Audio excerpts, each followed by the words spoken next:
You know,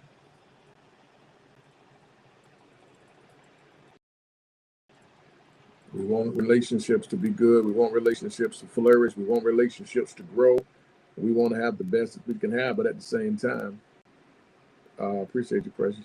At the same time, though, I mean, we don't do it God's way. Yeah, this thing acting up today. I don't know. This thing acting up. I see it's really acting up, but we're going to do what we're going to do today. Yeah. Not doing it God's way is insane to me now, because we can be Christians and we still don't do it God's way. Right? The Christians, but still don't do it God's way when it comes to relationship, because we move by how we feel. Right? We move oftentimes by how we feel. And we just do things the way we handle things, the way we want to handle things, and we'll do what just feels right. Right? And that's how for the most part, we operate it. That's how we function in relationship, not doing it His way. But but doing it God's way, it takes time, it takes study, it takes learning. And if we learn and take the time to, come on now, doing it God's way and having God in it is not just saying, God is in it. We have to do the work. We have to do what God say. We have to follow God's principles. So if God told you as the woman to submit to your husband, then you got to do it God's way. See, that it shouldn't be even a fight with you. It should not even be a fight, because God says submit. You see what I'm saying? This is doing it God's way. God says submit. And so if you say you want to do it God's way, then that's God's way. Right? God told the man, love your wife the way Christ loved the church. Okay, that's God's way. So anything else, I'll be doing it my way.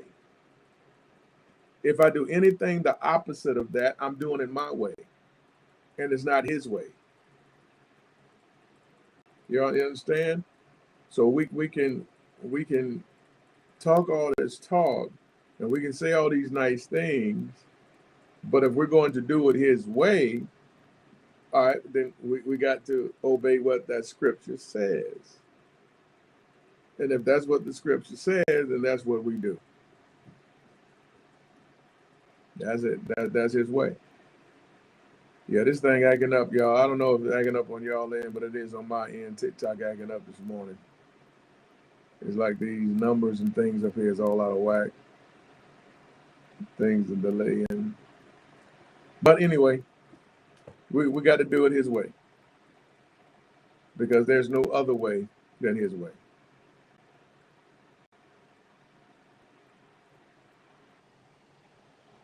Hello. I see you, Tamara Hair Talk over there, YouTube.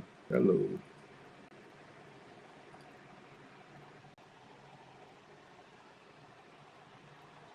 You know what I mean? God's way, man. Come on now. And if it's not His way, then what way is it? If it's not God's way, it's our way. So everybody on here that want to do it God's way, that want to do a relationship God's way, put a 1 in the chat for me real quick. If you want to do a relationship God's way, put a 1 in the chat. Put a 1 in the chat.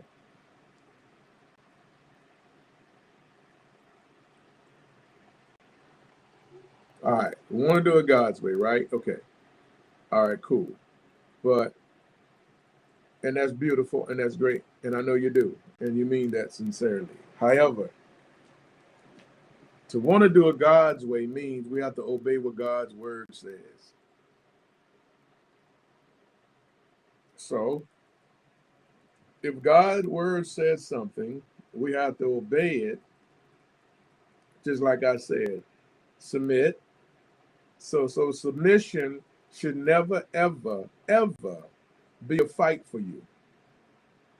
It should never be something that you put a condition on when God haven't put a condition on it, because you say you want to do it God's way. So God's way is submit to your husband. God's way is for the man to love his wife, right? Like Christ loved the church. That's God's way. God's way is for the woman to be obedient to her husband. Yeah, obedient. You know you're supposed to obey your husband. Yeah, that's God's way. God's way for that man to provide. Yeah, that's God's way. Yeah. He said, any man don't take care of his own is worse than an infidel. Yeah, that's God's way. It is on the responsibility of that man to take care of his home, take care of his family, take care of his responsibilities. Yeah, that's God's way. So we can come up with all these other rationales and all these other, ways of doing things. You can, that's your choice. But it's not God's way. It is the man whose job is to lead. That's God's way, not the woman. It's not the woman's responsibility to lead in the relationship. It's the man's. That's God's way. So if we're going to do it God's way, all right, then you got to obey what God say.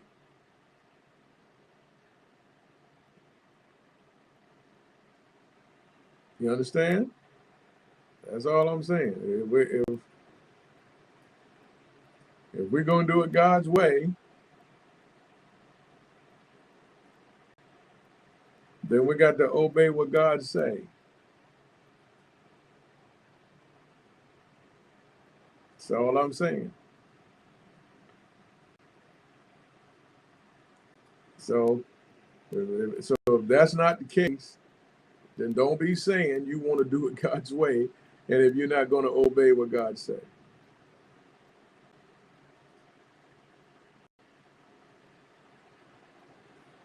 Do it God's way. Keep your home. God told the woman, what? Keep that house. It's the responsibility of the woman, of the woman to what? Make sure the house is right. Make sure the house is in order. Keep us at home is what the Bible says. Keep us at home. So when women have this thing of, well, I work, and you want me to come back home and do that? Yeah, absolutely. See, the problem, you got your priorities out of order. So you got work before home, and that's why that's the imbalance. That's the problem. So any woman that complain about her home and keeping her home in order because she worked, your priorities are out of order. You got your work before your home. And so that's why your home won't be successful the way it need to be, because you got your work before your home. You got to have a home before work, because home is your first work, not your second. You understand? Home is your first work, not your second. So it'll make no difference that you work, right? It'll make no difference that, and the responsibility of that man, he's still on him. You still got to lead. I don't care what goal, you still lead. I don't care what happens, you still the provider. I don't care what, you the priest in that home. You see what I'm saying? Life be lifing, yeah, but we still have responsibilities. Regardless of how life be lifing, we still have responsibilities. There's an order to things. See what I'm saying? So you can't say, I want to do it God's way, but then we don't want to do what God say. If you want to do it God's way, you got to do what God say. You understand? So there should never be no fight with no woman that says she want to do it God's way, right? When it comes to her home, because she'll make sure her home is in order first. She'll make sure her home is the way it's supposed to be first, because the scripture says keepers at home, right? A wise woman does what? Buildeth her house, but a foolish tear it down with her hands. So if we're going to do it God's way, we got to do what God say. That's all. And so we look at what he says, and then we do what he says. And that's where the success will come in at. That's when we'll start seeing success. All right, let me get started. Continue to tap the screen, y'all. This thing is acting up over here on TikTok. Things are kind of out of whack on my end, but we're going to roll. We're going to roll. We're going to roll anyway. Let's get it started, y'all. Well, good morning to you. Continue to tap the screen. As I'm talking, all right, if you can, contribute to the Give Go. Got a little hand clap up there. So I guess if I'm talking about today, send a little hand clap up there. I think that's what that is. Just believe what you are. She put that. Oh, yeah, you put the scripture down there. Titus chapter 2, verse 5. You got that right. That's what it say. That's it, right? Yeah, Titus chapter 2, verse 5. Oh, it's above my head. Thank you, Latoya. Oh, the clapper's above my head. That's all right there. That's just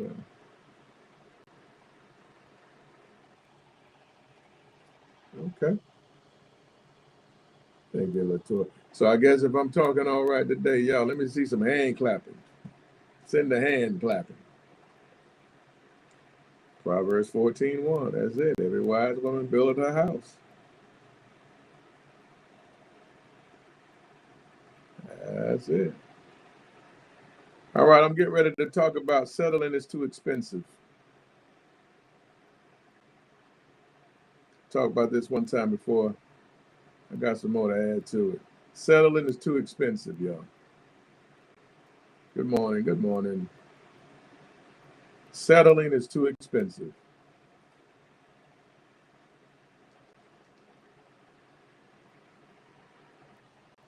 All right. Let me do a sound check. I just turn it down a little bit. How the music is? Is it okay? Is it not too overpowering? How the music playing in the background? Is it all right? Are we good?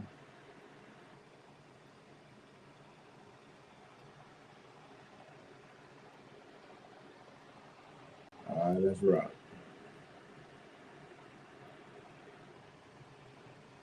Settling is too expensive. Settling is too expensive, y'all.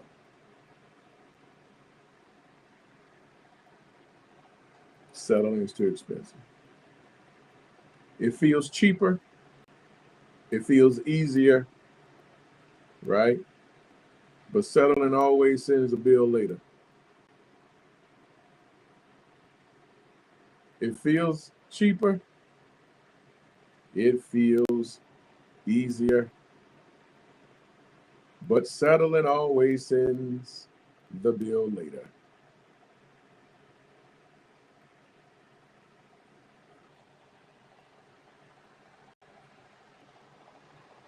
Right? Settling is never free.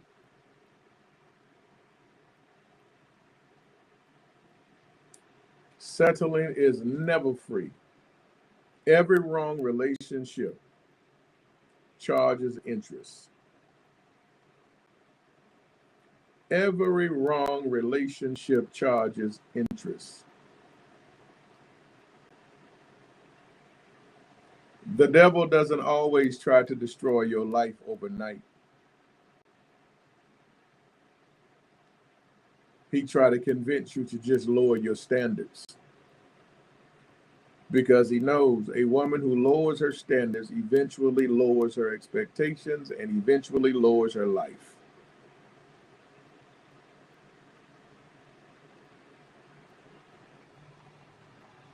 The devil works very cunningly, very crafty.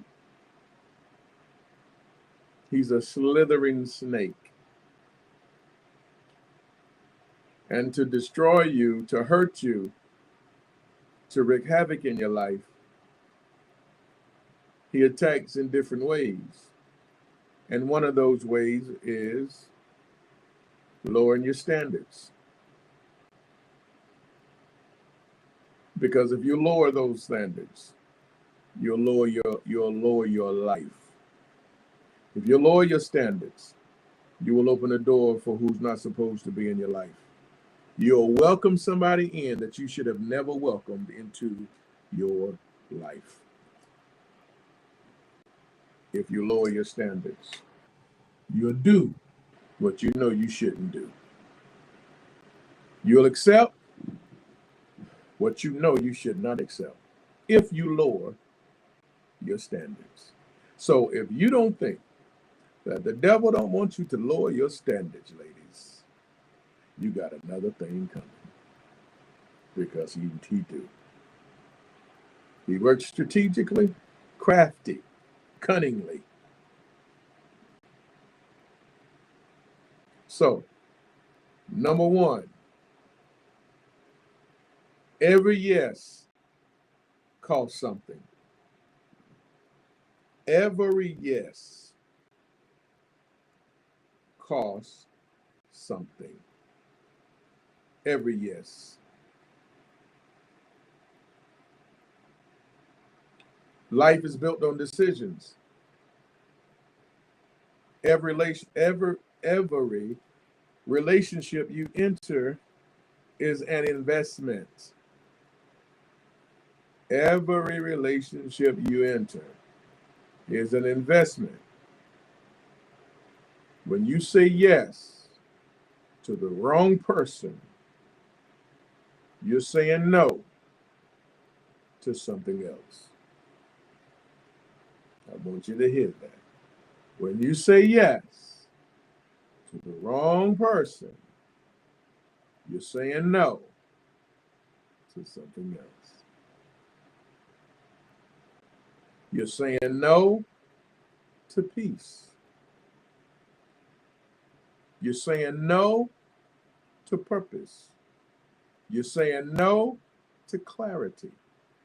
You're saying no to God's timing.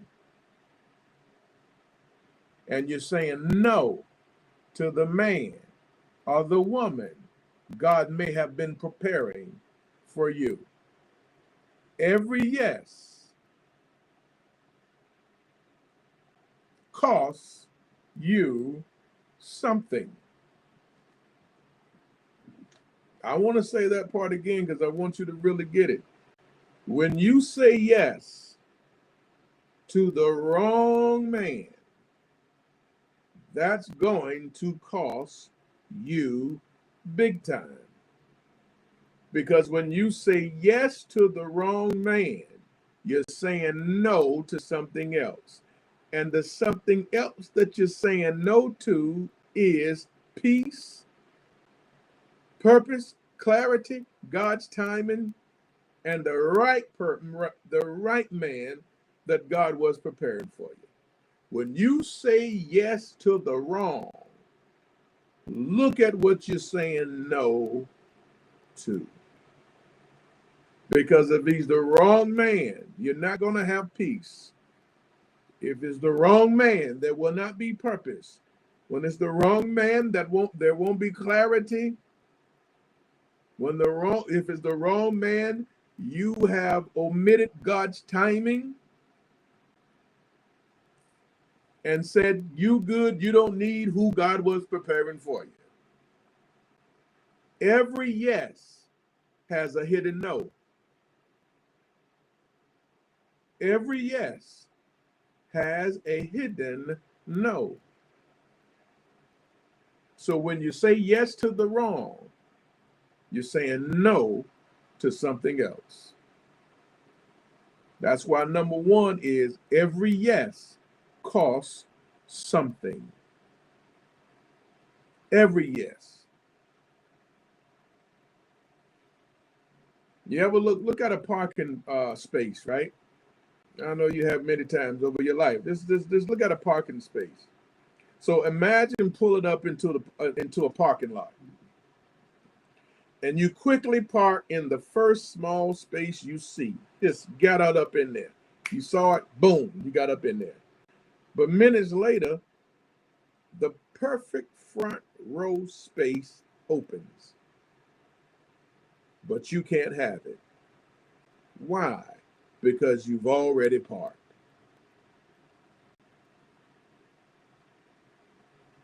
Many people miss God's best because they became comfortable in the first available. Many people miss God's best because they became comfortable with the first available. The first available don't mean that's God. Neither does it mean it's God's best for you. So you zoomed in that parking space, you saw one empty, you turned right up in that bad boy, and then you saw a better one, but it's too late. You didn't park.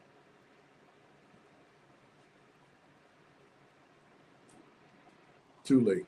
You done park.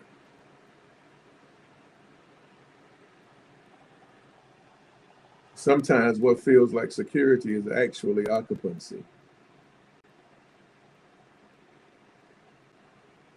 I hope that made sense. Number two. Can I see about 3 of those hand claps above my head, y'all? On the little gift goal up here? On TikTok. I'm talking to the TikTok folk, y'all, on YouTube. I'm talking to the TikTok people. Can I see about 3 or 4 of those hand claps up there, y'all? Can I see about 3 or 4? Who was that? Chauffeur Babe. Miss Fancy. See? That's what I want to see. If I'm talking all right, y'all, let me see those applause going on above my head today. Miss Brew. Come on, thank y'all. Number two. Can somebody type this in the chat? Thank you, Queen of her crown. Number 2. Settling is an emotional mortgage. Queen of her crown. Settling is an emotional mortgage. Number 2. Settling is an emotional mortgage. I'm going to scoot down some so we can really see those little hand clappers. It's neat to me. All right, settling is an emotional mortgage. Oh, boy.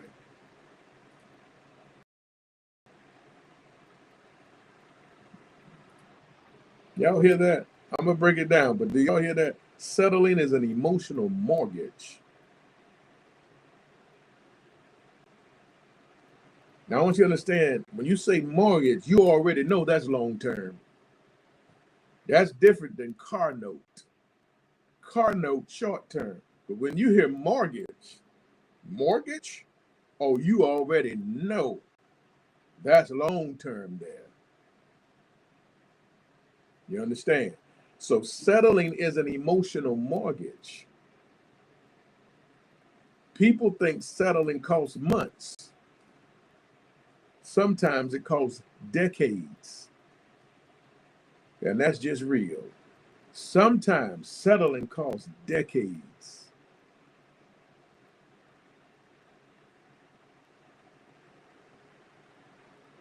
Relationships collects emotional payments. Relationships collect emotional payments. Every lie, every disappointment, every broken promise, every betrayal, every compromise, you pay monthly with your peace.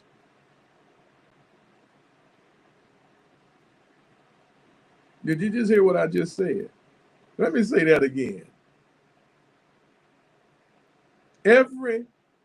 Relationships collects emotional payments.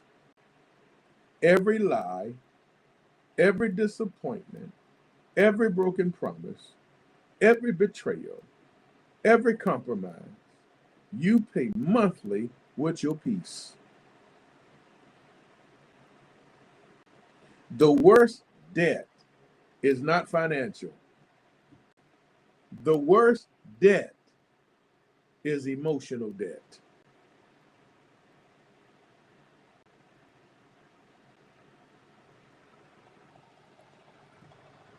The worst debt isn't financial. The worst debt is emotional. That emotional debt. Now, what do I mean? Okay. Some women, and maybe somebody on here right now, some women are still paying emotional payments for a relationship that ended years ago. Now, tell me I'm lying. Tell me I'm lying.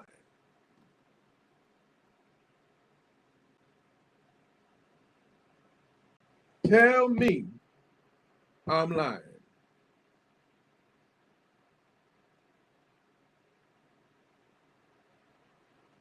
The worst debt is emotional debt.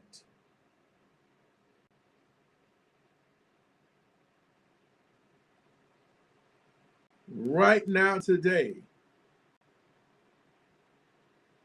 there are women that are still paying emotional payments, still paying emotional payments for a relationship that ended years ago. It is like you still sending monthly payments to your mortgage and the mortgage is paid off. And every month it was paid off 2 years ago, and every month you're still sending $2,500 to the mortgage company, and it's paid off. It's been paid off 2 years ago.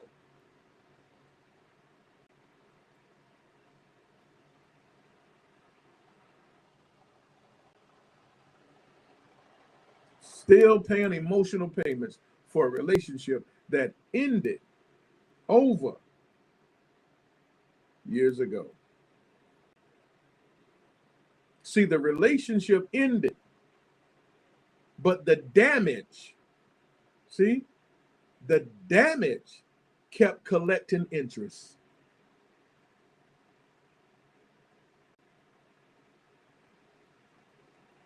The relationship ended, but the damage kept collecting interest.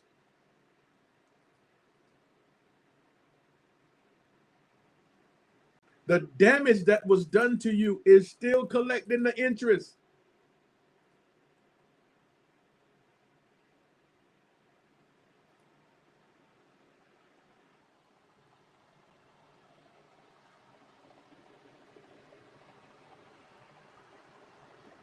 But I'm here to let you know Jesus came to give you life, not emotional bankruptcy.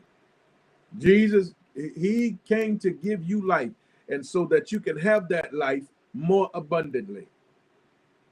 That for once and for all, you can stop sending payments.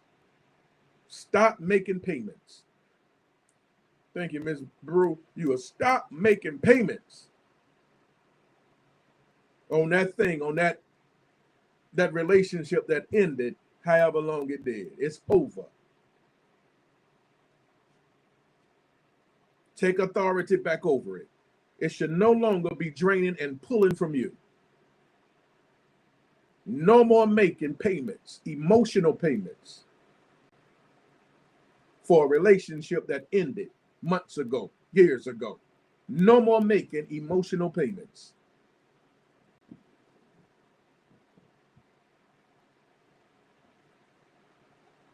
It was hurtful, and I get it. It was to an extent damaging to you, but it doesn't collect too much interest.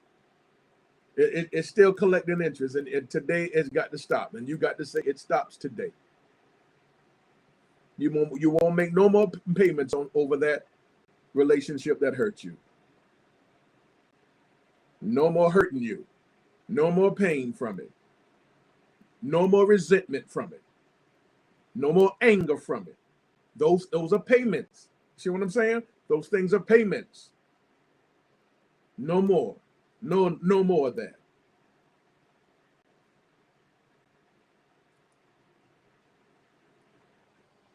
No more collecting payments from me.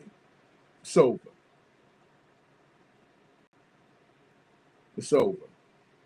Number three. Number three. Number three. Can I see three more of those hand claps up there?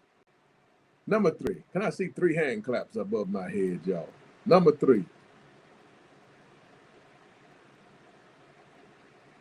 Loneliness is a terrible financial advisor.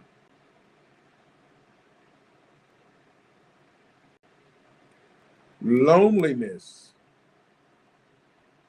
is a terrible financial advisor.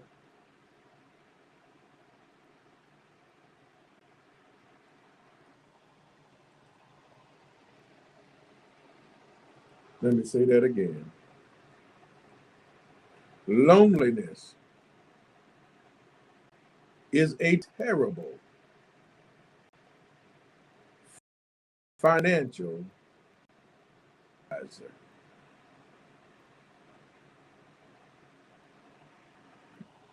Now, what do I mean when I say that? Well, one of the most expensive decisions you'll ever make.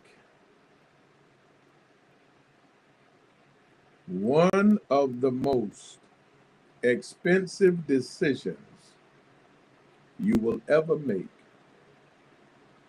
is making permanent decisions based on temporary loneliness. Let me say that again. One of the most expensive decisions you will ever make is making permanent decisions based on temporary loneliness.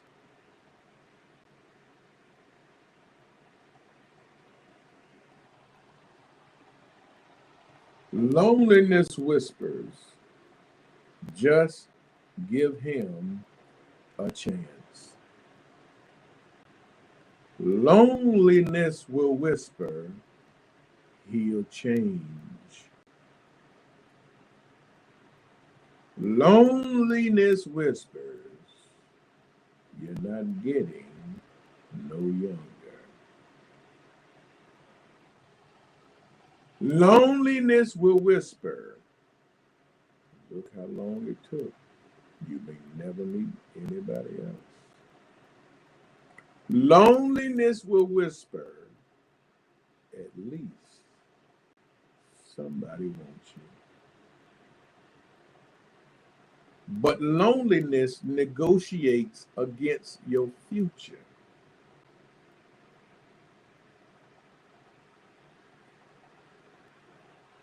Never let loneliness choose your husband. Let me say that one more time. Never let loneliness choose your husband. See, y'all should have clocked that. Clock it. Y'all should have clocked that one right there. Never let loneliness choose you. I should have saw about 5 applauses over my head just not let y'all be missing a good spot to clap to send the clap over my head. Y'all come on, that was a spot right there if there ever was. Never let loneliness choose your husband.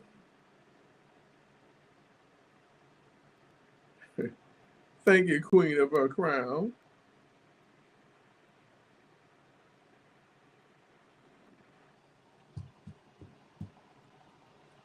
Thank you, Latoya.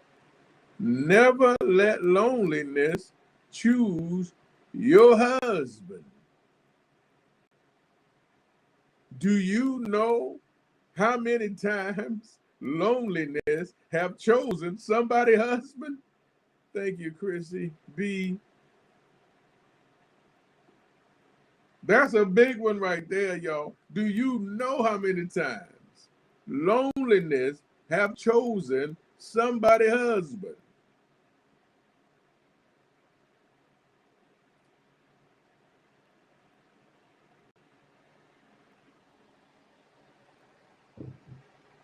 Loneliness has terrible judgment.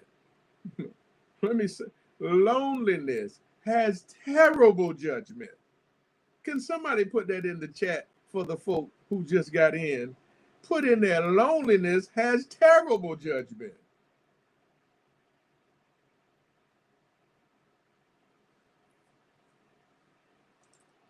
You understand? See, notice I said loneliness has terrible judgment. That means it does have judgment. However, it's just terrible. It has judgment. It's just terrible. I didn't say not good. I said terrible. Loneliness has terrible judgment. Lord have mercy. Thank you, Miss Red. So I say again, never let loneliness choose your husband. Never. I promise you, you will want to give him back after a while. you will want to give him back. Never let loneliness choose your husband. Loneliness has has terrible judgment.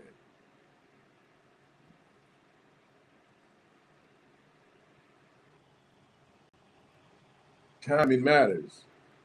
Making a decision of loneliness is like going grocery shopping when you're hungry. Don't do it. Because I promise you, you go grocery shopping when you're hungry, everything look good. You looking at stuff and say, "Ooh, that's new." And now your eyes is recognizing the new stuff that you've never seen before. And now your stomach just want to try it. And it's telling you, oh, it's delicious. You might want to get that right there. You ain't had no butter pecan ice cream in a long time. Lord, get that right there. Ooh, look at that. Look at what they got over there in that aisle. Have you seen any strawberries that look like that? They got the whipped cream on the side with some drizzle stuff. Ooh, get that right there. That's delicious. I mean, you will just fill up that buggy until you get to the register. You know what I'm saying? It's going to feel good while you putting it in the buggy. And you just grabbing and putting it in the buggy and just getting it and putting it in the buggy and going and grabbing that and putting it in the buggy because your stomach is leading this. You hungry. So your stomach is picking all your food for you. Your belly is picking all your food. And it don't hit you until you get to the register. It don't hit you until you get to the register. And now you got about 15 people behind you. You get to the register and she say $325.12. Now all you wanted to spend was $180. All you wanted to spend was $180. You get there and she says $324.15. And you got 15 people standing behind you mad.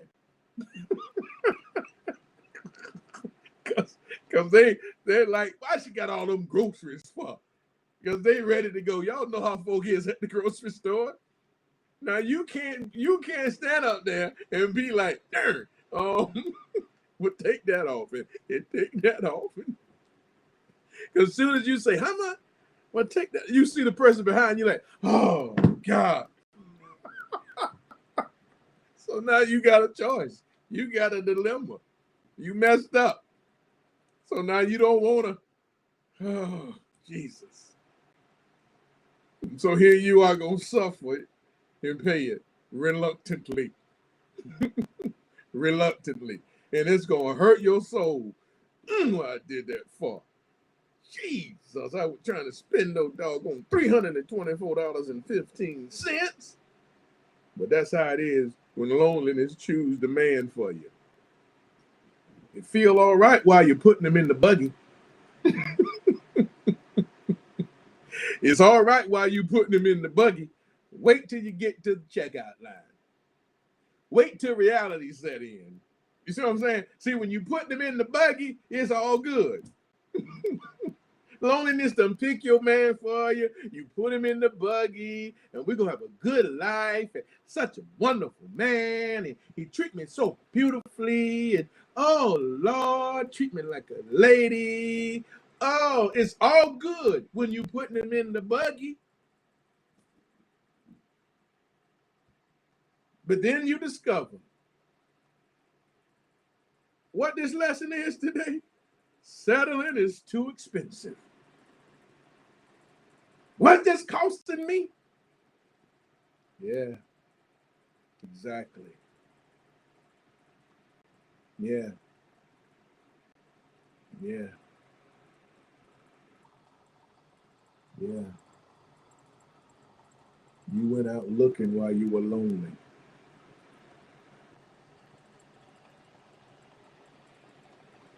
The only reason you went with your cousin to the event because you said you lonely and loneliness talked you into it.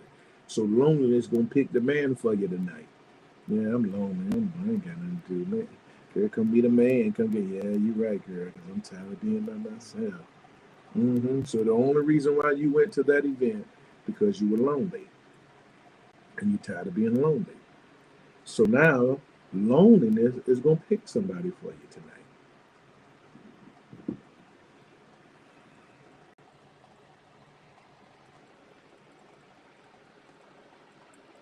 Loneliness is awful.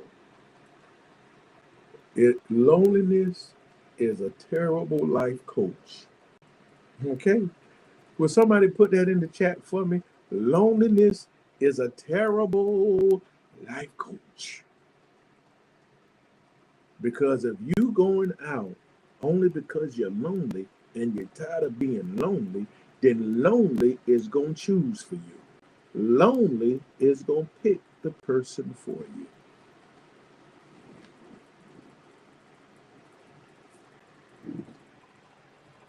See, at the beginning of me saying it, and I say never let loneliness choose your husband, I bet y'all like, oh yeah, oh you right. I know. Oh woo, ain't no way in the world I do that. Yeah, okay, all right. But see, what you don't realize is if you move in loneliness, if the things that you do was based out of loneliness, I'm tired of being alone. Man, meet somebody, do something, and you going this place or going to that place because you're lonely and you're tired of being alone. That means lonely is leading you, and lonely is going to decide for you, choose for you. That's how loneliness will choose your person.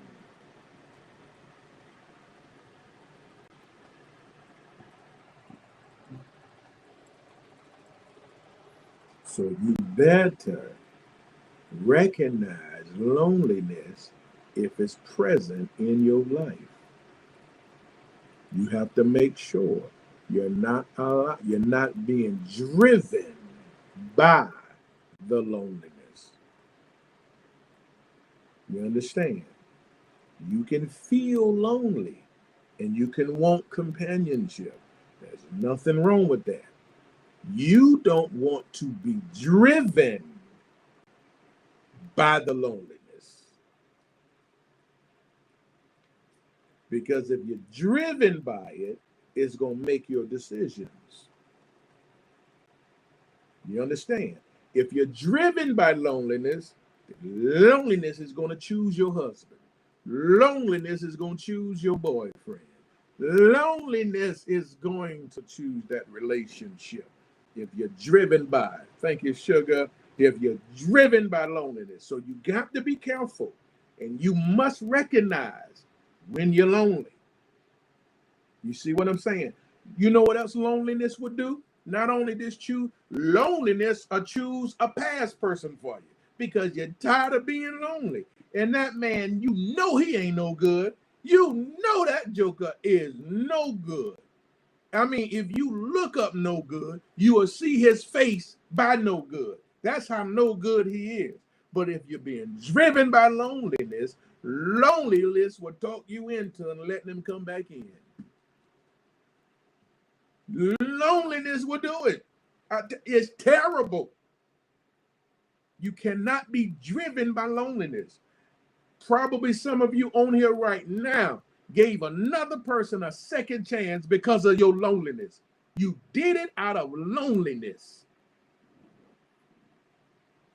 Loneliness made that decision for you, not you. You didn't make it. Loneliness made that decision for you. That's how you got all those items in your buggy. You didn't choose all those items. Hunger chose those items because you went to the grocery store hungry. You don't even know what a Snickers double wham chocolate chip bacon wrap ice cream is. But because you was hungry, it looked good on the package, so hunger chose it for you. So when you home taking stuff out your bag, you're like, what in the world is this? What did I buy? You didn't choose it. You see what I'm saying? You were kind of out of your mind. You were kind of out of yourself. Because if you was in your right mind, you would have never, ever purchased no doggone bacon wrap double chip ice cream sandwich. You would have never select that with a slither of salami on the inside. You would have never bought that. You were kind of out of your mind because because hunger was driving this. Hunger was making the decisions. You understand what I'm saying? Loneliness will make decisions for you. When you come to yourself, you be like, why in the world did I did that? You understand what I'm saying? You ever had that happen? When you come to yourself, you like, why in the world did I do that? Why I let this man back in? Why in the world did I answer this phone, talk to this joker? Why did I see? Because you was out of yourself. Well, who did it? Loneliness did it. Loneliness drove that. Loneliness made that decision for you. Loneliness did it. And see, what you will say is, well, you caught me at the right time. No, loneliness is now awake. Loneliness is driving it.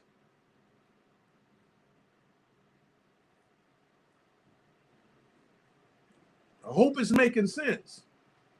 This is how loneliness will make your decisions. And I'm telling you, that's why you got to recognize when you're feeling lonely. You got to recognize when it's there. Thank you, Lala Speaks. Thank you. You have to recognize. You got to know, because if you don't, that sucker gonna talk. If you don't control it, that bad boy is gonna make decisions for you. So never let loneliness choose your person. Never. Notice I say never.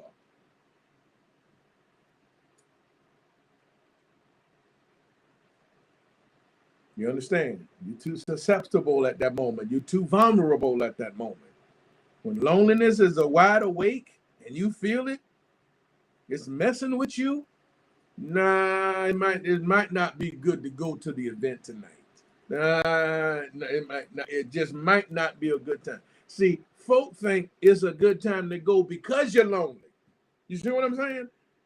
Folk will say it's good to go because you're lonely. You're feeling lonely. You need to get out. You know what I'm saying? Go out and meet somebody. No, that's the wrong time to go out. That's the wrong time to go out and try to meet somebody. Not right now. You too vulnerable. You are open to make all kind of mistakes. Because loneliness is going to drive this. And loneliness is going to make a decision for you. Loneliness is going to pick one of them men for you. And I promise you, it's going to be the wrong one. That's not the time to do it. Not when you're feeling it. You too susceptible right now. You too, you don't, you too, no, not right now. I can't go tonight. I can't go tonight because I'm feeling it. I'm feeling that loneliness. I feel it. I feel the lonely spirit on me. Don't play with yourself. You know when you feel, you know when you lonely, just like you know when you hungry. You know when you hungry. You know when you're feeling lonely, and you know when you're feeling hungry. You understand what I'm saying? So when you are lonely and you feeling lonely and the spirit of loneliness is heavy on you, that is not the time to go out to no public gathering. That's not the time. You got to get that spirit off of you. You got to remove that. You got to take control over that. And once you get loneliness in check, okay, now it's time. Why? Because you'll be in control. You'll be in control of all decision making. You understand? You want to always be in control of all decision making. You do not want your decisions to be impaired. You don't want your, no, you do not want your, no impaired decisions. You need to be in total control, sober minded. See, the Bible said be sober minded. The Bible teaches us about being sober minded. When loneliness is heavy in your life and you want a relationship and you go out there during that moment, you're not sober minded. You are not sober minded. Loneliness is going to make your decisions for you. Your decision making will be impaired. And 9 times out of 10, you're going to end up picking the wrong man. You understand what I'm saying?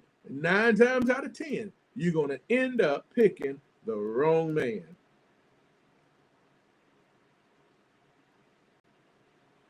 You let him in your eye. He wasn't nothing but a player. But you couldn't see it. I mean, you let the player of players come into you. I mean, you went out there just as vulnerable as you can be, and the man that you're going to pick is the player from the Himalayas. I mean, the player of players. And them cats just as smooth as they want to be.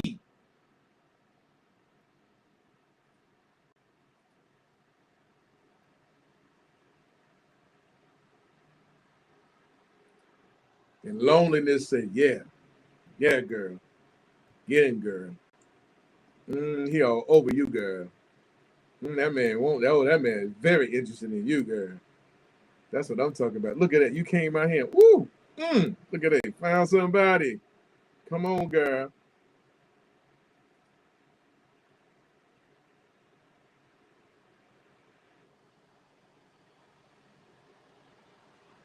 And that man always getting ready to cost you so much. Because you made a selection. You picked somebody. Well, you allow loneliness to pick somebody for you. And it's about to cost you more than what you can afford to pay.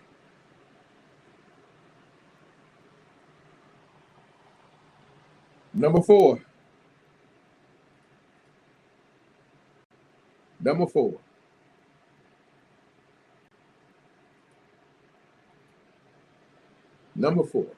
If I'm talking all right, let me see some about 4 of those. What is it called again? Encore claps, y'all. Let's see. Let's see if we can get about 4 of those encore claps. We chugging along at it. We might hit the goal up there. Thank y'all so much, everybody who participating in the claps. The little encore claps up there. Thank you, Sugar. Thank you. Come on, let me see about 4 more of them, y'all. About 3 or 4 more of those claps. If I'm talking all right. Let's keep it going. Number 4.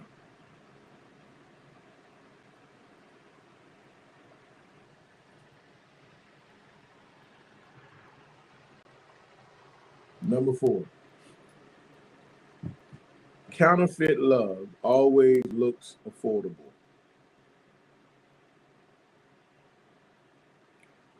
Counterfeit love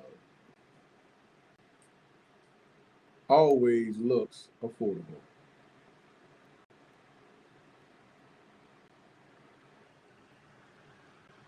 going to say it one more time. Number 4, counterfeit love always looks affordable.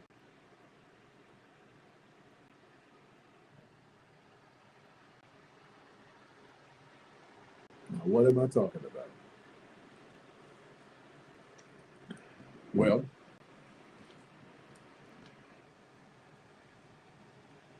counterfeit relationships always advertise themselves like discounts.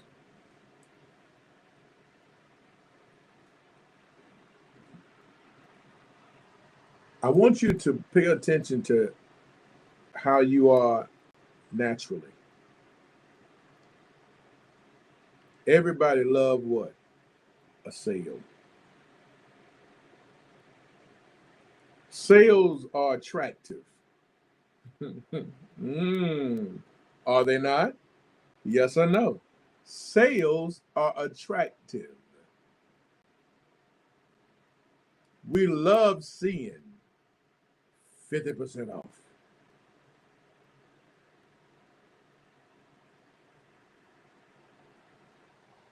Discounts are so attractive, y'all. Counterfeit relationship always advertise themselves like discounts.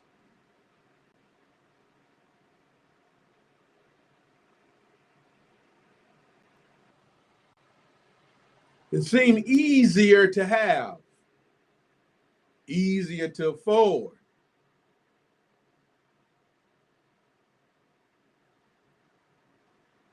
No expectations, no labels, no commitment. Let's just see where this goes. Sounds inexpensive. One of the biggest discount tags is, let's just see where this goes. Y'all didn't know that, did you? Y'all didn't know that was a discount tag? One of the biggest discount tags is, let's just see where this goes. Well, you know it today. Counterfeit relationships always advertise themselves like discounts. And again, one of the biggest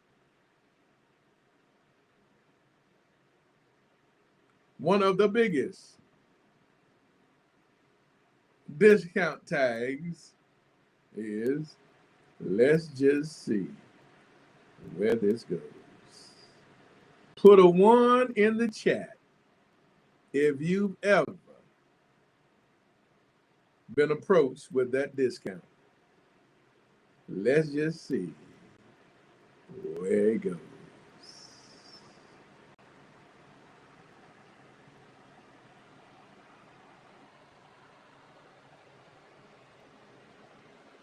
Yeah, I know.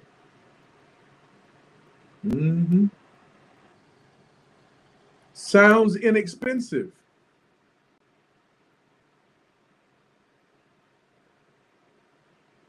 Until years later.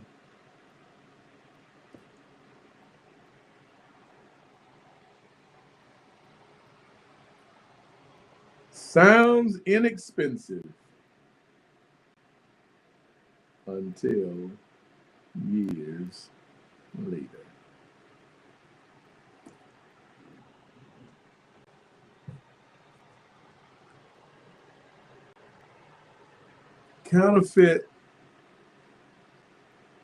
Counterfeits. Oh, somebody say 37 years later. Yeah. Counterfeits are cheaper. Why are they cheaper? Because they are worthless. Counterfeits are cheaper because they are worthless. People line up for sales. I told you. They line up for sales. But nobody brags. about buying the fake diamond? Nobody. Nobody brags about buying the fake diamond.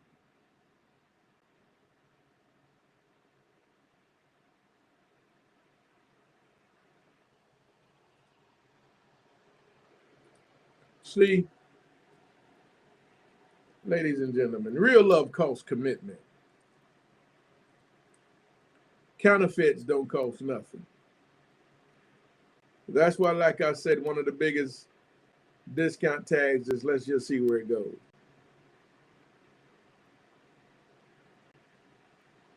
See, counterfeit love costs you your dignity.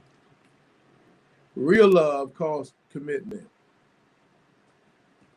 Counterfeit love is going to cost you your dignity. Counterfeit love is going to cost you your dignity. It's counterfeit. Thank you, Christy B. It's not real. It's an illusion. It's a fugazi. It's a mirage. It appeared to be something that it is not. That's all it is. It's a counterfeit. Many people have opened their heart to the counterfeit because it was so easy to assess, very accessible.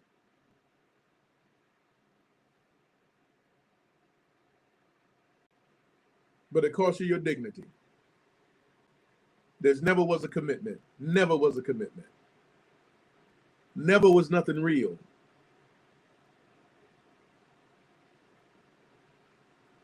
Never nothing that you could be proud of. Never nothing that you know you can build a future with. Never. Because it was counterfeit. Let's just see where it goes. That's real easy. That's real relaxed. That's real chill, right? All right. No, not too much. Let's just see where it goes. No expectation. No. Let's chill. All right. Let's just see where it goes.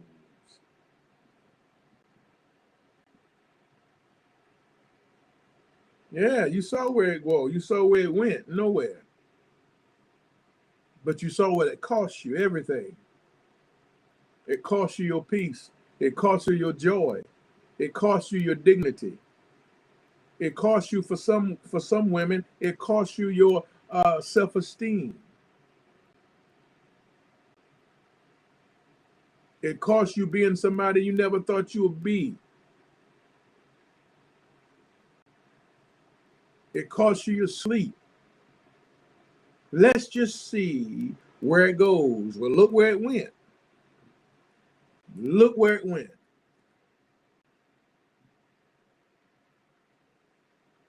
And look at the price tag that came along with it.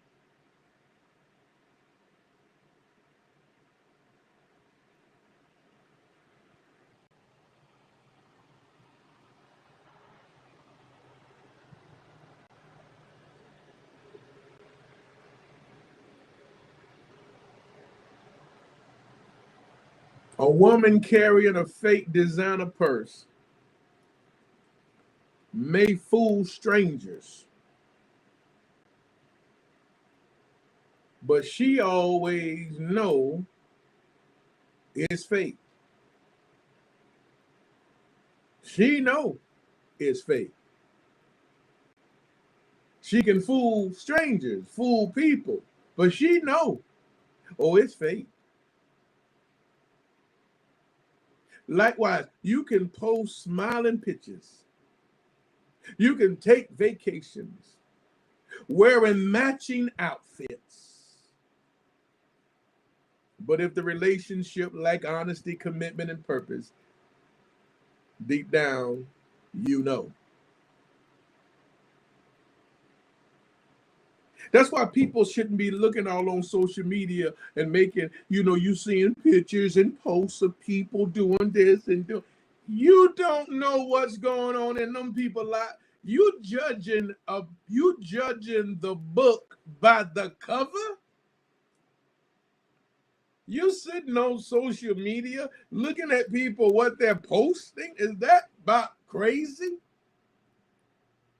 You don't know you don't know what's going on inside behind closed doors. You don't know the struggles. You don't know the battles. You don't know none of that. What you just looking at is what is being posted and presented. Like I said, a woman carrying a fake Louis Vuitton bag can fool strangers.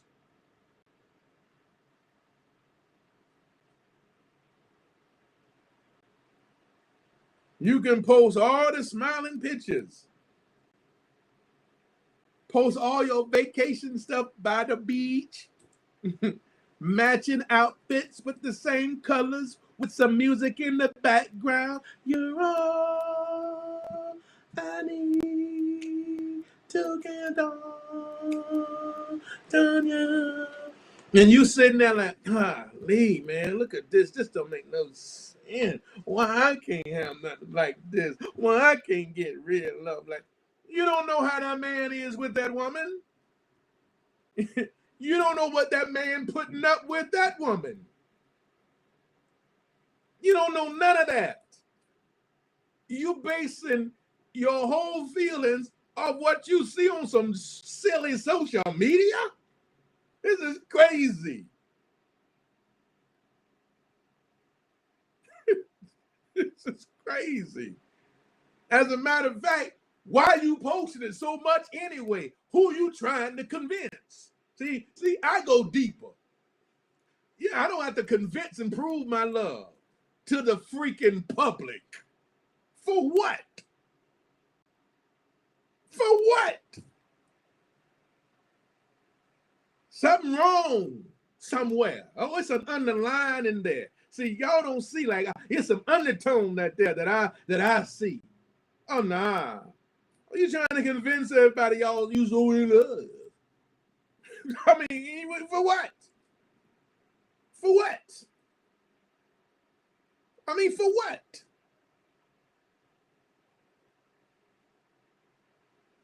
Every 3 hours, it's a new post. Now here now. Every 3 hours, making pies.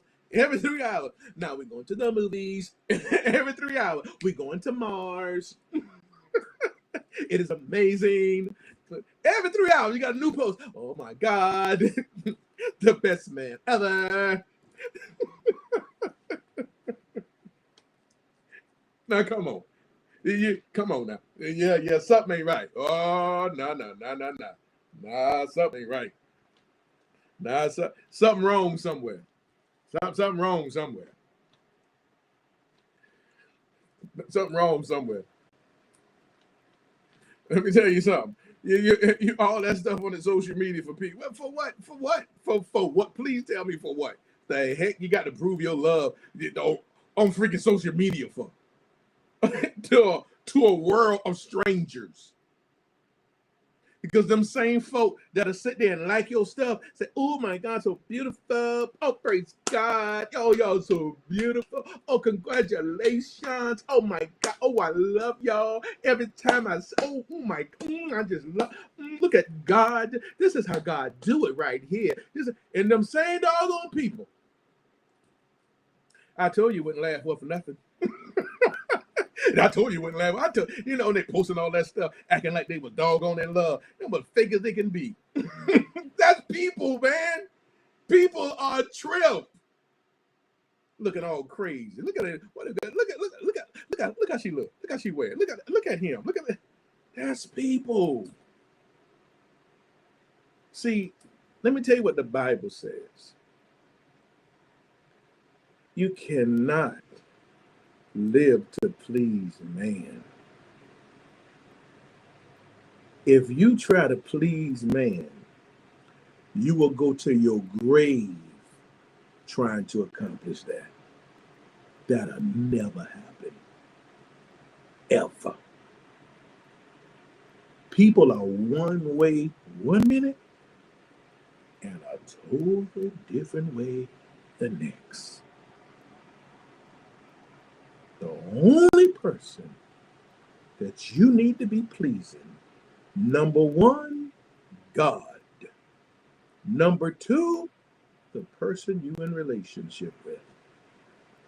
Number three, yourself. And that's it.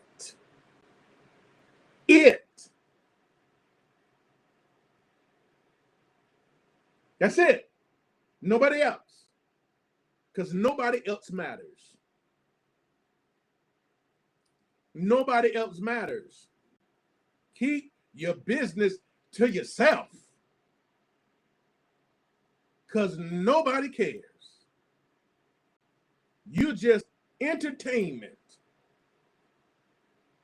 That's all. You're entertainment. Because they don't have nothing to do. Them same people that praise Jesus and call him Hosanna in the highest and lay down palm trees as he came in Jerusalem. Everybody praising him. The same doggone people a few days later standing around the judgment seat screaming, crucify him! Crucify him! He don't deserve to live. Get him out of here. Wow. Wow. And Pilate said, for what? What wrong has he done? Crucify him. Wow. Wow.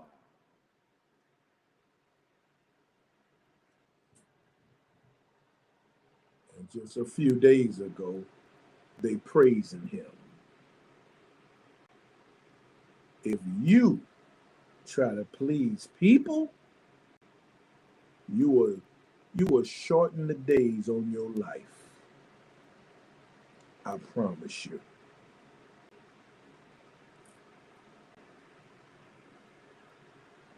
You understand what I'm saying? If you try to please people, you will shorten the days of your own life.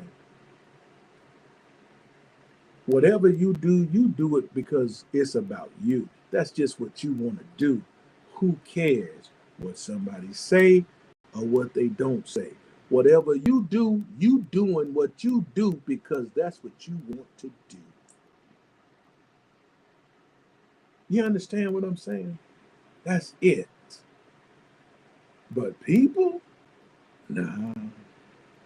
Oh no. Don't even try to go down that road. Because that's a road you can't walk down. That road will lead you to a place of depression, second guessing yourself, anger. Not people, man. Just please God. You enjoy your life. You do what you do. Tend to your own business, is what the Bible says. Tend to your own business. Don't let your left hand know what your right hand doing. It's your business.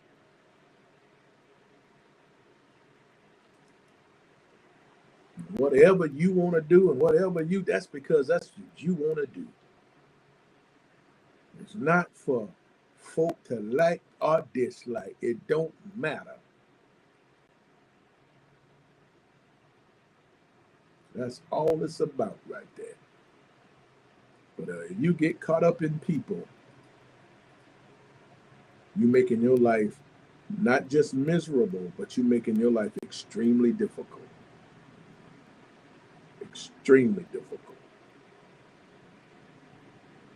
I've learned a long time ago, boy, don't you worry about what folk got to say. And don't you dare try to please them. People will turn on you. If they did it to Jesus, you know good and well you ain't got a chance. You know you done. I mean, If they did it to Jesus, you know you done. You don't have a chance.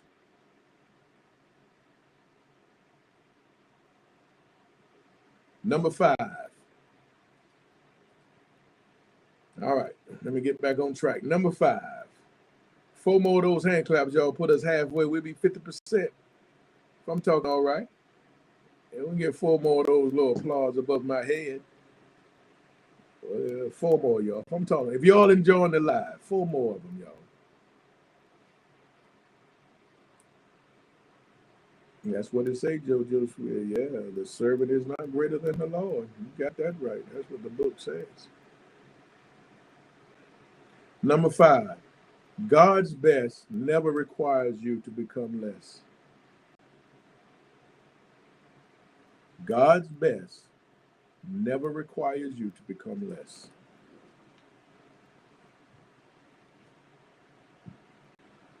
Thank you, Sandra, for the applause. Thank you. 3 more, y'all. Can I see 3 more real quick? 3 more. Put us halfway, y'all. 3 more of them.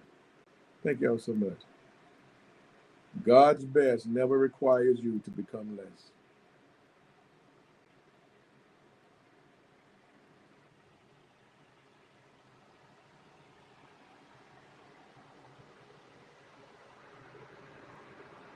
One of the first signs that you're settling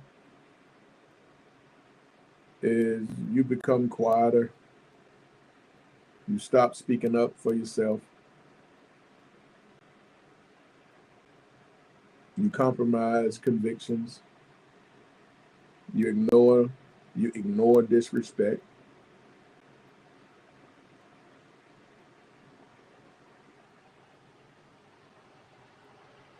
Those are some of the ways, some of the signs, should I say, that you're settling.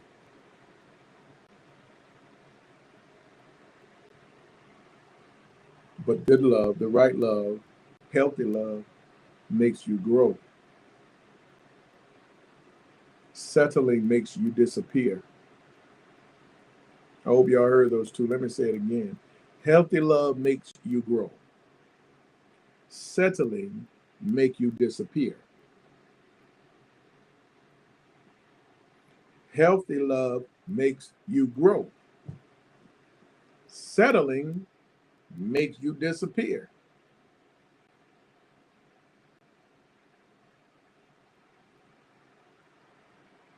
But when you connect with the wrong person,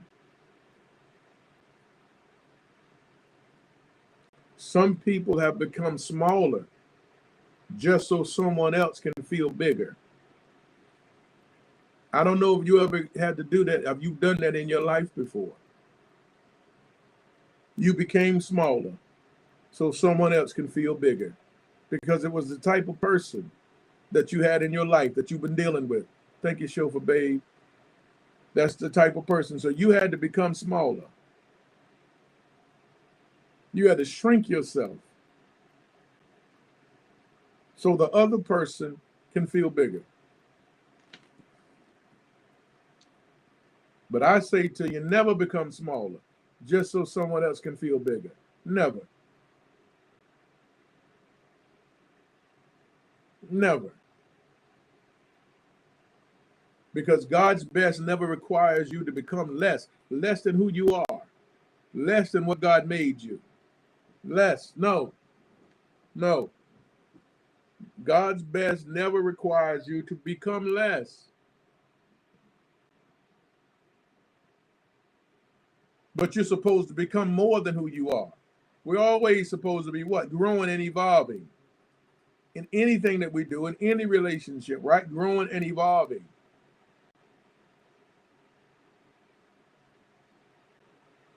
All right, so now I want to talk about number 6, the hidden cost of settling. Here's the hidden cost of settling, y'all. You got them hidden costs. That's those dangerous costs right there because it's hidden, them hidden costs. So here's the hidden costs of settling. Thank you, Miss J. Thank you. The hidden cost of settling. But I want you to hear this. Settling doesn't only cost you today, it steals tomorrow. Settling doesn't only cost today, it steals tomorrow.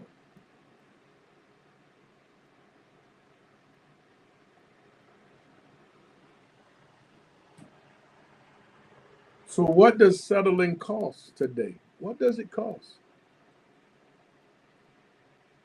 Settling for the wrong person, which means now you have a relationship that's wrong for you, not right for you. And so wrong relationships rob you of your confidence,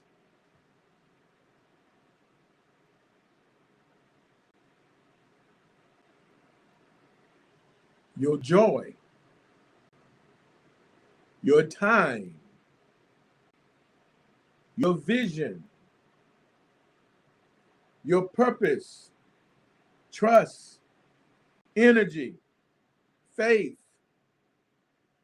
Wrong relationships rob you of your confidence, your joy, your time, your vision, your purpose, your trust, your energy, your faith. You may recover money. You may recover possessions,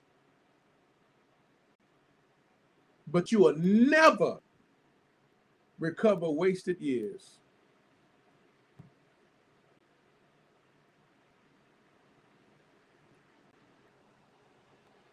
You can recover money.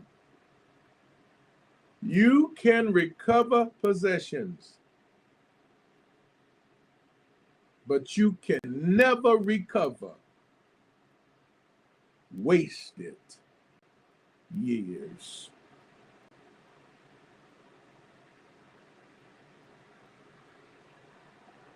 It is dangerous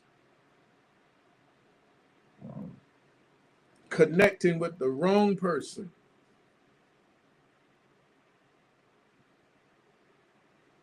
because settling has hidden costs that can be detrimental to your life. And the last thing you want to do is go through years and look up and be like, my God, I wasted so much time. That's the last thing you want to do, because you can't recover wasted time. There's no refund on it.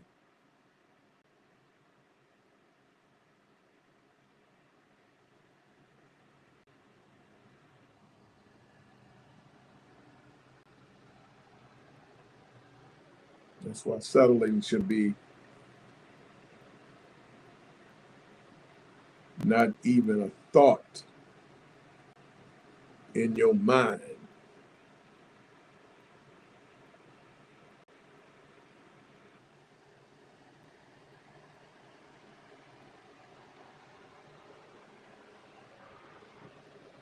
Imagine someone handing you a first class airline ticket.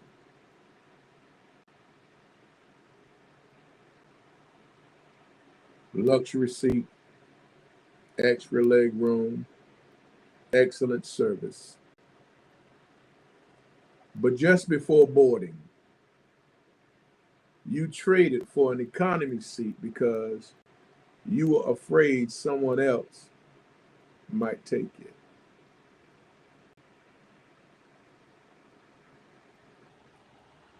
The plane reaches the same destination, but your experience was completely different.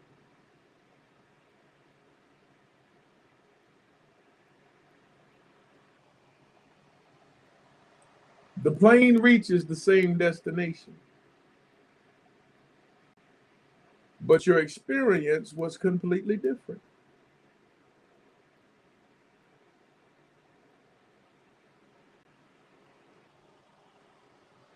Had a first class ticket that somebody gave, but you traded it and you got an economy seat instead.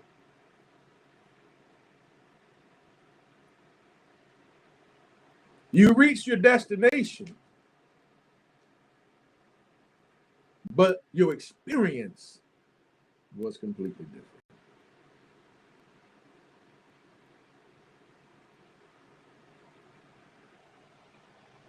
Many women settle because they fear losing an opportunity.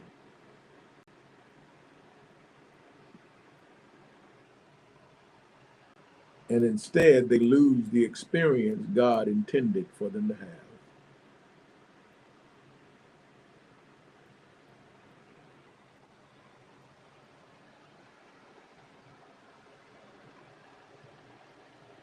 God handed you a first class ticket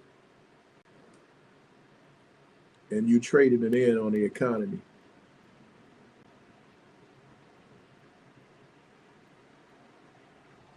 You get what you want, which is a relationship, but you miss the experience you're supposed to have within the relationship.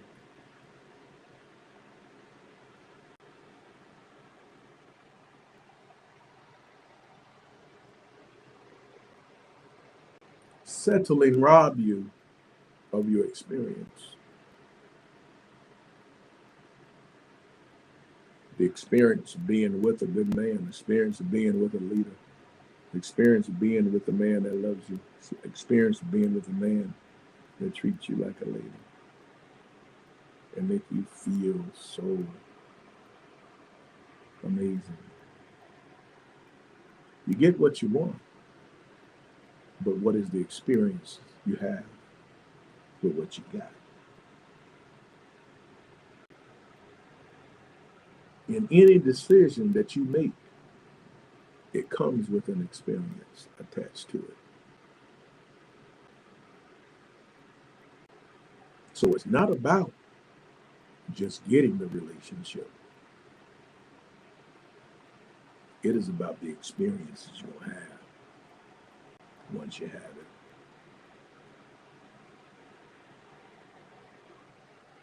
God gave you a first class ticket. Please don't trade it in. Never trade God's promise because of temporary panic.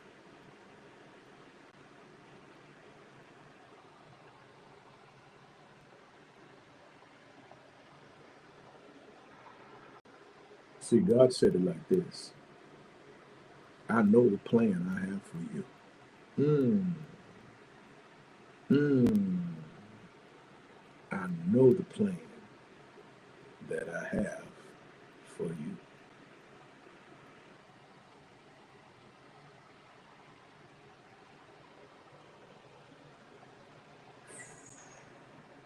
Can somebody type in the chat for me right now?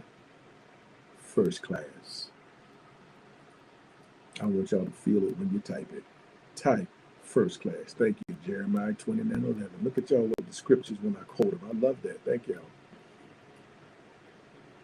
Somebody type first class in the chat for me, and I want you to feel the first class.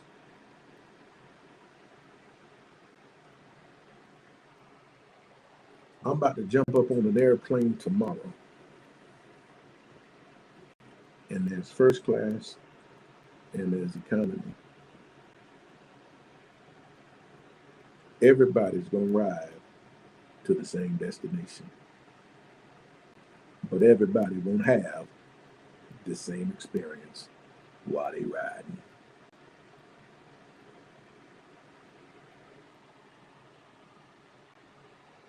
Lord have mercy. Lord have mercy.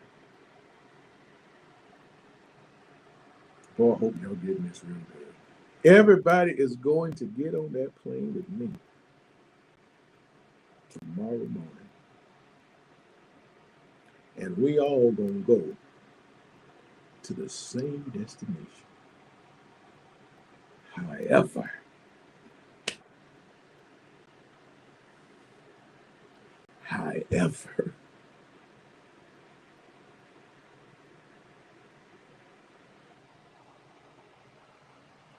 the curtain is going to close and the experiences are going to be different.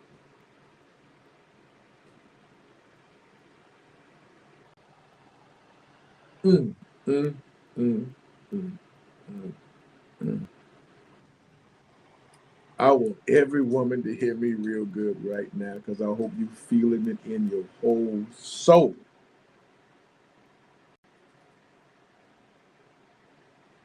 Your experience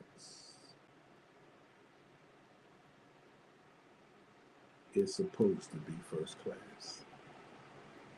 So then that says to me as a man, because it's resonating with me too as I talk.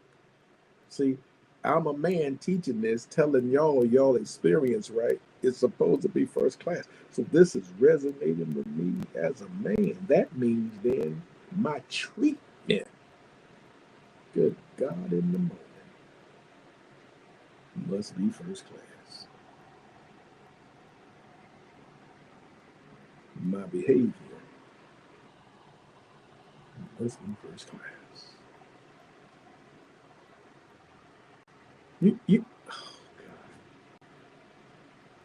this thing hitting me. I know it got to be hitting y'all, because it's hitting me. So if the woman's experience is supposed to be first class, that's first class. Thank you, Annie's own pace. That is first class in her relationship. Well, the man is the leader of the relationship. It is his job then to give her a first class experience.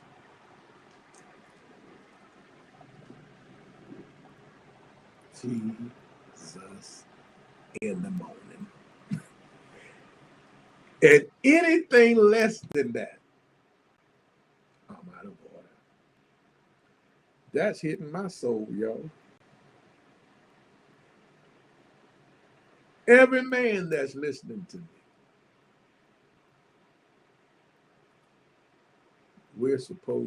it is our job to give her first class experience. The experience, because that's what it's going to be, right? Any relationship that you get in with somebody, it is going to be an experience. It's just what type of experience are you going to have? Because you're going to have an experience.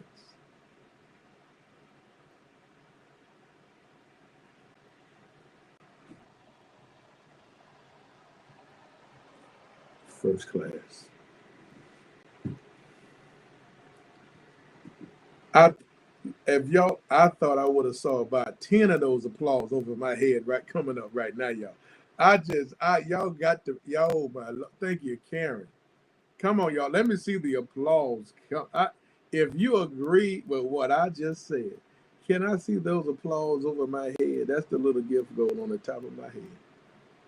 Whoever can do it. I think it's like $4. I think it's $4 to clap. I think that's what it is up there. It's a $4 clap. Thank you, Chauffeur Babe. Thank you so much. Good Lord.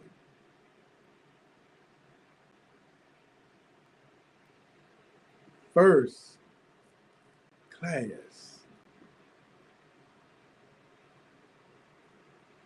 Write it.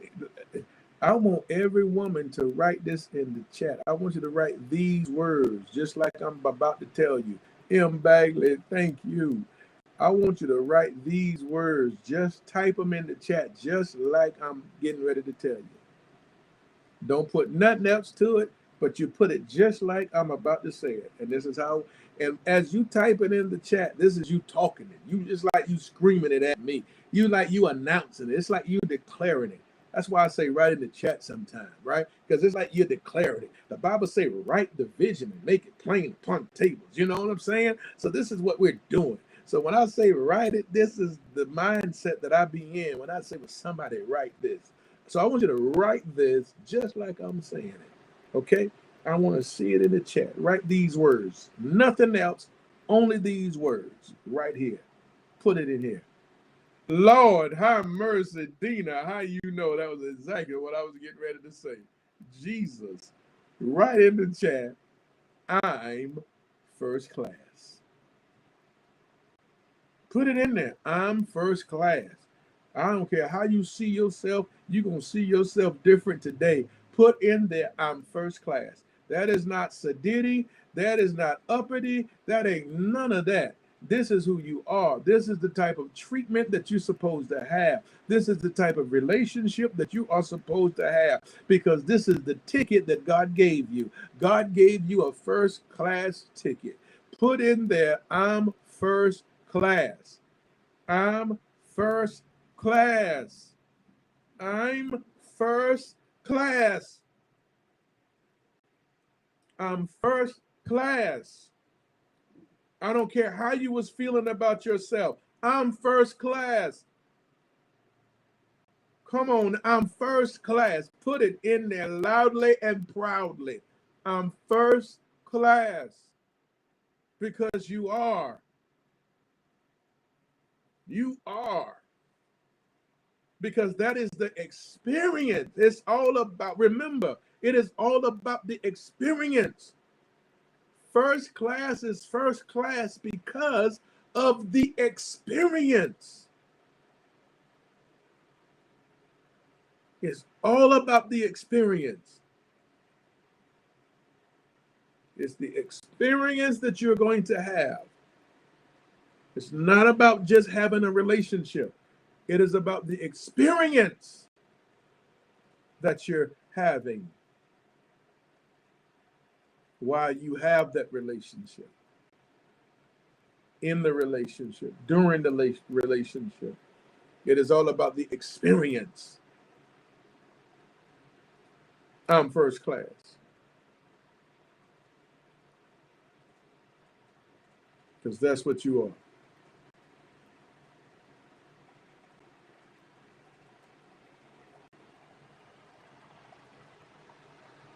So I'm going to say this one more time, what I said earlier. Many women settle. Don't you ever settle again. Don't you trade in your ticket. Many women settle because they fear losing an opportunity. Instead, they lose the experience God intended for them to have. Never trade God's promise because of temporary panic. Don't you trade that promise. He knows the plan that he has for you. God handed you a first class ticket because a first class experience is the plan that God has for you. First class treatment is the plan that God has for you.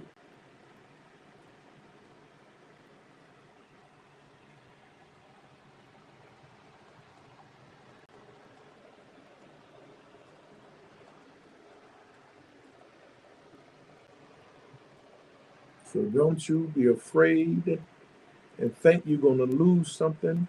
Don't let fear creep in your heart, saying you're older and you're getting older and all of that stuff. Those are fear tactics. You must understand faith always sees farther than your fears. Faith always sees farther than your fears.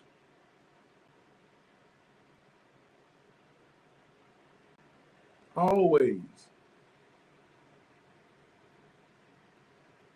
The most expensive thing about settling is that it slowly convinces you this all you deserve. This is all you deserve. That is the most expensive thing about settling, because it slowly convinces you this is all you deserve. And once a woman begins believing that, she starts accepting treatment she once would have rejected.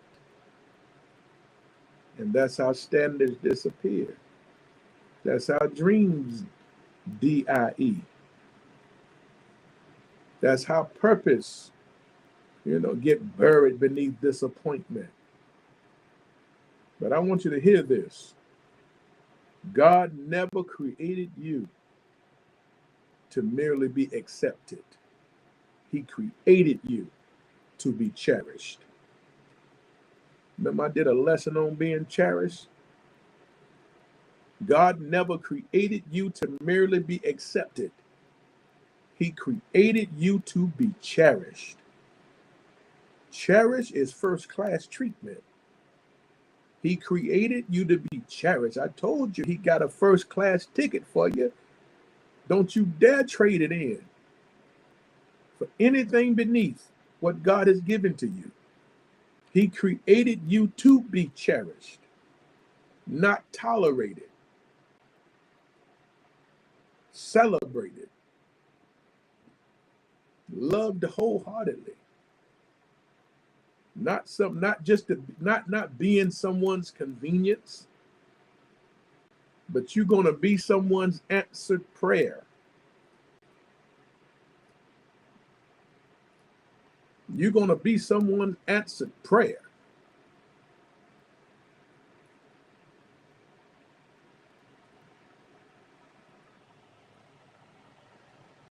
So as I finish this lesson, let me tell you this. Don't sell your future cheap. Don't sell your future cheap. Esau in the Bible, he sold his birthright for one meal. One temporary craving cost him a permanent inheritance.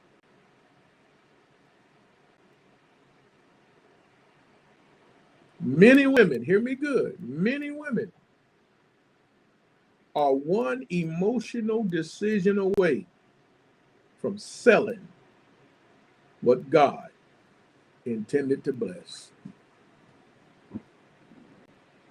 Just one emotional decision away. Don't trade your peace for attention. Thank you, Valerie. Don't trade your peace for attention. Don't trade your purpose for companionship. Don't trade your standards for temporary affection. Don't trade your calling for someone who refuses to value you.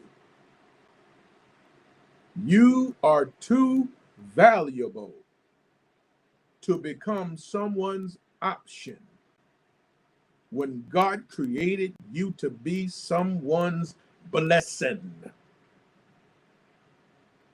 Let me say that one more time. You are too valuable to become someone's option when God has created you to be someone's blessing.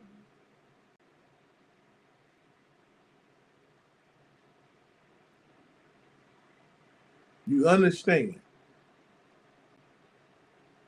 Thank you, M. Bagley, for the hand claps. The right man won't ask you to become less than the woman God has made you and making you to be. He will recognize your worth. He will honor your boundaries. Pursue with integrity. And he thank God that he found you.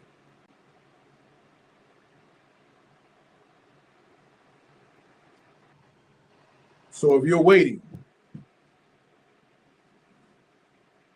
don't mistake waiting for losing.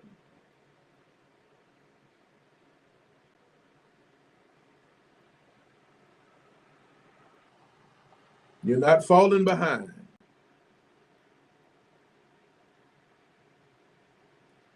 You are refusing to sell something priceless at a discount.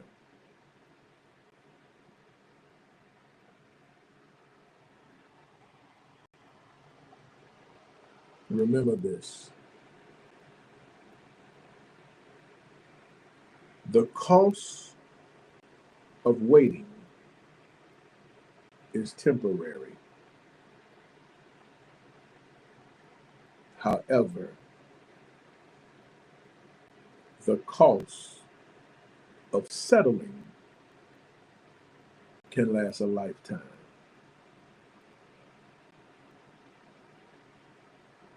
So you stand firm.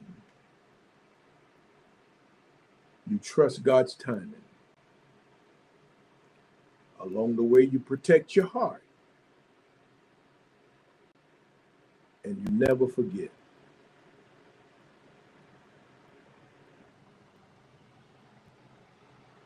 The woman who knows her worth is never pressured into accepting less than God's best.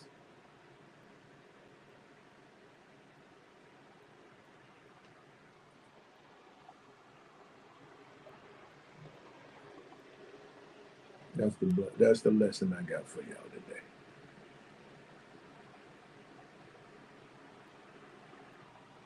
That is it.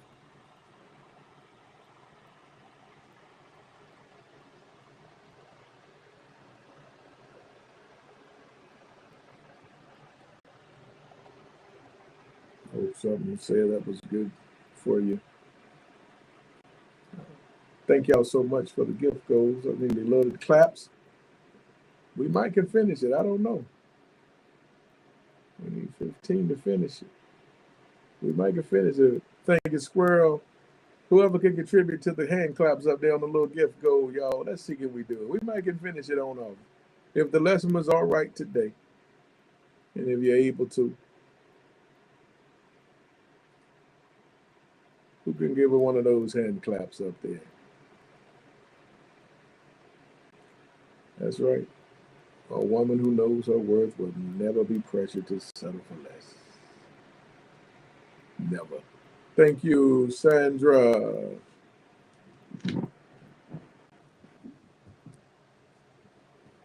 Any questions? Thank you, Sensational Read.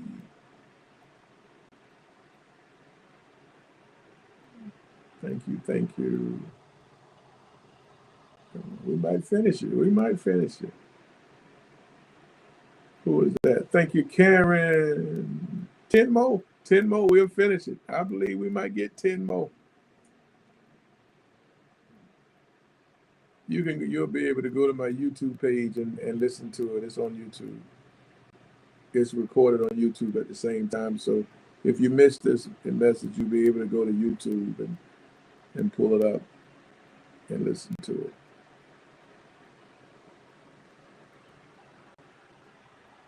Any questions? You see, I didn't even know how to ask or say this. Ask or say what? What did you ask? Any questions, y'all? I got a few minutes. You can put your questions in the chat, or you can come on up in the queue if you want to talk to me. All right. Thank y'all for being on YouTube. Appreciate it, y'all watching over here on this side. But you can come over to TikTok now if you want to hear further, because y'all won't be able to listen as the people come up in TikTok.